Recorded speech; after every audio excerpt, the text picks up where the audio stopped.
네, 오늘 여러 대형 이슈들에 가려지기 쉬운 사건을 하나 꼭 짚고 가보겠습니다. 대전에서 일가족이 숨진 채 발견됐는데요. 김 팀장, 그러니까 일단은 일가족 중에 가장이 먼저 발견이 된 상황이죠. 네, 맞습니다. 어제 오후 4시쯤입니다. 대전 중구의 한 아파트 화단에서 43살 남성이 숨진 채 발견됐다는 이웃의 신고가 접수됩니다. 경찰은 출동했고 숨져 있는 남성을 발견했는데요. 이 남성의 신원을 확인해 보니 해당 아파트에는 살고 있지 않았습니다. 500m 떨어진 또 다른 아파트에 살고 있었는데 그 아파트 신원이 확인된 남성의 집에 갔는데 경찰 놀라지 않을 수 없었습니다. 남성의 아내 그리고 8살, 6살 배기 자녀들이 모두 숨진 채 발견됐기 때문입니다. 네, 사는 곳과 다른 아파트에서 이 가장이 숨진 채 발견됐다. 약간 의구심이 들기도 하는데 타살 가능성은 지금 없는 상황이죠? 이거는 타살 가능성이 있다고 봐야죠, 오히려. 아, 그래요? 본인이 네. 자신의 집에서 어떤 이 가족들을 이건 살해라고 봐야 됩니다. 사실은. 네. 그 이후에 이제 아마 그게 이제 그 층수가 어떻게 되는지 모르겠습니다. 네. 자신의 집의 그 아파트 층수가. 분명한 거는 자신의 집에서 아내와 자녀가 이제 그 사망한 이후에 이 사람은 옮겨가지고 한 500m 떨어진 다른 사람들이 살고 있는 아파트 고층에서 투신한 거거든요. 네. 그렇기 때문에 이거는 아버지에 의한 범행이 가능성이 많다고 이렇게 보는 겁니다. 그렇군요. 그러니까 요약하자면 조심스럽지만 아버지가 다른 가족들을 네. 살해한 뒤에 스스로 목숨을 끊었을 이 가능성이 있는 거군요. 그것이 이제 가능성이 많다고 봐야겠죠. 아무래도 지금 가족 3명이 모두 집에서 죽어 있고, 그리고 아버지 남편은 500m 떨어진 다른 아파트에서 지금 화단에 떨어진 것으로 보이는데요. 그렇다면 뛰어내려서 지금 자살한 것으로 보인단 말이죠. 그렇다면 이 3사람은 아무래도 이 아버지가 살해를 한 다음에 극단적인 선택을 했다 이렇게 볼 수 있을 것 같은데요. 그것을 이제 밝히기 위해서는 먼저 부검을 해야 되고요. 그다음에 현장 감식을 해야 되고요. 그다음에 통화 내역 등 또 조사를 해야 되고 주변인 탐문 조사 이런 것까지 모두 해봐야 결론적으로 어떻게 된 것인지가 밝혀질 겁니다. 네. 일단은 이 화단으로 뛰어내린 아버지의 그 외관 상태를 유관 검시한 결과 네. 타살의 어떤 흔적이 전혀 없다는 거예요. 그래서 그렇군요. 이거는 아버지 스스로 극단적인 선택을 했을 개연성이 높다. 네. 이렇게 보는 것이죠. 네, 왜 이러한 선택을 했는지 경찰도 지금 수사를 하고 있는데 말씀하신 것처럼 탐문 수사를 하고 있거든요. 저희도 이웃 주민들의 이야기를 들어보니까 근데 그럴 낌새를 느끼지 못했다. 이러한 얘기들이 많았다고요. 네, 이웃 주민들의 네. 이야기를 들어보고 확인을 해본 결과 사실 가족들에 대해서 아주 밝다, 매우 밝았고 인사성이 좋았다 이런 말씀을 되게 많이 하고 계시거든요. 그리고 특히나 이제 부부 같은 경우에도 되게 젊은 나이의 부부였는데 되게 열심히 살았고 그리고 인사성도 밝을 정도로 이제 주변에서도 이제 어쨌든 좋게 보고 있는 그런 이웃이었는데 이런 일을 당하다 보니 좀 주민들도 많이 놀랐다고 하는 상황입니다. 네. 그런데 주민들의 이야기를 들어보면 굉장히 밝고 즐거운 부부와 가족들인 줄 알았는데 그렇다면 왜 이런 극단적인 선택, 특히 다른 가족들을 살해하는 그런 추정되는 선택을 했을까요? 일단은 아마 이 40대 가장의 소지품 속에서 자신의 어떤 경제적인 어려움과 신변을 비관하는 그 유서 형식의 메모가 발견이 된 것 같습니다. 네.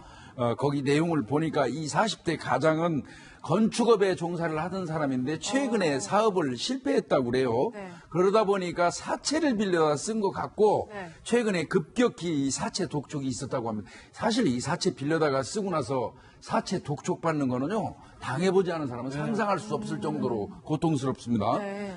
그리고 또 이 자택 현관에 보니까 한 달에 37,000원 상당의 우유값을 7달이나 밀린 그 고지서가 발견되기도 했다고 그래요. 그래서 경찰은 아마 이 경제적인 어려움 때문에 가족을 살해하고 본인도 극단적인 선택을 한 게 아닌가 이렇게 현재까지는 추정하는 것 같습니다. 지금 그 고지서가 나오고 있습니다. 지금 요금을 보시면 22만 2천 원입니다. 바로 7개월치가 밀린 건데요. 월 3만 7천 원인 우유값을 그러니까 7달이나 못 낸 겁니다. 굉장히 형편이 어려웠다 이렇게 보이는데 네. 사실 주민들도 그러한 사실을 몰랐고 어디에도 그러한 사실을 알리지 않은 채 뭔가 가족들만의 문제를 꽁꽁 숨겨놓은 것 같아요, 지금. 네, 사실 이 점이 가장 안타깝습니다. 우리 이제 정부는 이제 이런 가족들을 도울 수 있는 긴급 지원 제도라는 것을 운영하고 있습니다. 아마 이 가족들은 이 제도 자체를 몰랐을 가능성이 큰데요. 보시면 국번 없이 129번에 연락을 하면 상담을 받을 수가 있습니다. 특히 자신이 최근에 실직했거나 큰 부상을 입었거나 혹은 질병 등 이유로 경제적인 어려움이 있다면 도움을 받을 수가 있습니다. 본인이 구체적으로 어떤 도움을 받아야 할지 모른다 하더라도 이 상담사가 설명을 해줄 텐데요. 또 식사도 마찬가지입니다. 가까운 주민센터에 방문해서 식사에 필요한 것들을 제공받을 수 있습니다. 쌀이나 우유 같은 것을 제공받을 수 있기 때문에 이 점을 알았다면 어땠을까라는 안타까움이 있습니다. 마지막으로 이 같이 숨진 아이들이 굉장히 어립니다. 8살, 6살 배기 어린 자녀들입니다. 우리 이제 주민센터에서는 이 아동에 대한 수당도 지급하고 있기 때문에 이런 센터에서 도움을 받았으면 어땠을까 하는 안타까움이 듭니다. 네. 혹시 사각지대에 있었던 건 아닌지 이 점도 경찰이 좀 확인을 해봐야 될 것 같은데 어쨌든 지금 보면 40대 가장이 생활고를 견디다 못해서 아내와 아이들까지 살해한 뒤에 극단적 선택을 한 것으로 추정되고 있습니다. 문제는 사실 안타깝긴 하지만 그래도 어린 자녀들의 목숨을 스스로 끊기게 했다는 거는 이건 비판을 면하기는 어려울 것 같습니다. 글쎄 말입니다. 올해 들어서도 일가족이 이렇게 같이 극단적인 선택을 한 경우가 몇 번 있었어요. 저번에도. 근데 이번에도 또 어린 아이들까지 이렇게 어떻게 보면 부모에 의해서 희생됐다고도 볼 수 있는데요. 물론 오죽하면 이런 선택을 했을까? 이 부모의 어떤 고통을 제가 사실 미뤄 짐작하기도 어렵습니다. 그렇기 때문에 말씀드리기 어려운 점이 있습니다만은 그렇다 하더라도 아이들은 독립된 인격체고 그리고 세상에서 가장 중요한 것은 이 지구보다도 무거운 것은 생명이거든요. 그래서 아무리 고통스럽고 이런 경제적 악화 이런 걸로 인해서 어렵다 하더라도 힘을 내야 되고 특히 아이들의 목숨을 자신의 어떤 소유물처럼 생각하는 것은 좀 삼가야 되고 금물입니다. 네. 그래서 좀 어려우면 금방 우리 기자님이 얘기했듯이 이런 데 적극적으로 도움을 좀 요청하고 소극적으로 말고요. 보통은 이제 소극적인 사람 그리고 너무 맑은 사람들, 양심적인 사람들이 오히려 이렇게 극단적인 선택을 하는 경우가 있는데 얼굴을 두껍게 하시고라도 어디 모든 곳을 돌아다니면서 요청을 해서라도 아이들을 먹여 살려야 되고 살아남아야 됩니다. 네, 맞습니다. 중요한 말씀 해주셨는데요. 사실 이렇게 스스로 어른들이 목숨을 끊을 때 아이들까지 동반하는 거는 약간 한국의 또 특징이다. 약간의 안 좋은 부정적인 특징이다. 이런 말씀 많이 하시더라고요. 그러니까 일반적으로 네. 자식을 자신의 소유물 정도로 인식하는 그 상태 그리고 이제 또 대다수의 이런 부모들이 가지고 있는 생각 등등이 뭐냐면요.